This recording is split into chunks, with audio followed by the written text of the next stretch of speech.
నమస్కారం. రైతు రంజనికి స్వాగతం. వ్యవసాయ భారతదేశ ఆర్థిక వ్యవస్థకు వెన్నెముకగా ఉంటుంది.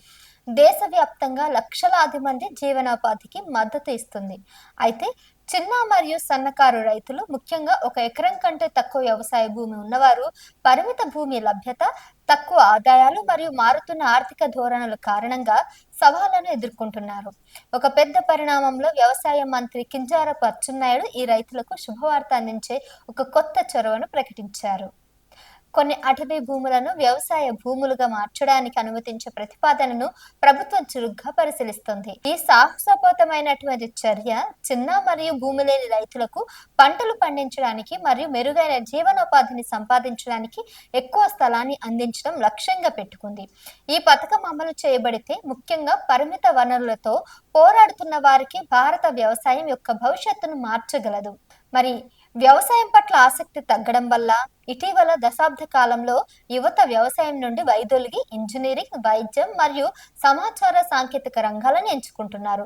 ఫలితంగా వ్యవసాయం క్రమంగా దాని ఆకర్షణ కోల్పోతుంది, ముఖ్యంగా యువతరంలో.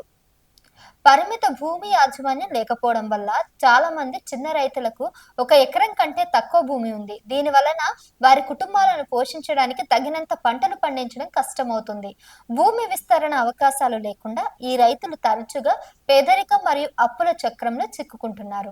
ఆహార భద్రత అవసరం ఉండడం వల్ల భారతదేశం కొన్ని ఆహార డిమాండ్లను తీర్చడానికి దిగుమతులపై ఆధారపడడం కొనసాగుతుంది.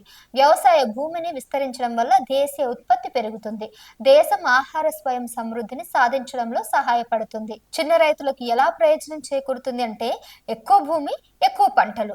ఈ చొరవ చిన్న రైతులకు మరింత సాగు భూమిని అందుబాటులోకి తీసుకువస్తుంది.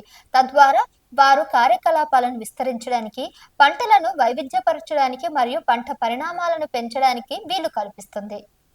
ఇక మెరుగైన ఆదాయం, జీవనోపాధి కావాలనుకుంటే సాగు చేయడానికి ఎక్కువ భూమి ఉంటే రైతులు ఎక్కువ ఉత్పత్తి మరియు ఆదాయాన్ని పొందగలరు. ఇది మెరుగైన ఆర్థిక భద్రతకు మరియు మెరుగైన జీవన ప్రమాణాలకు దారితీస్తుంది.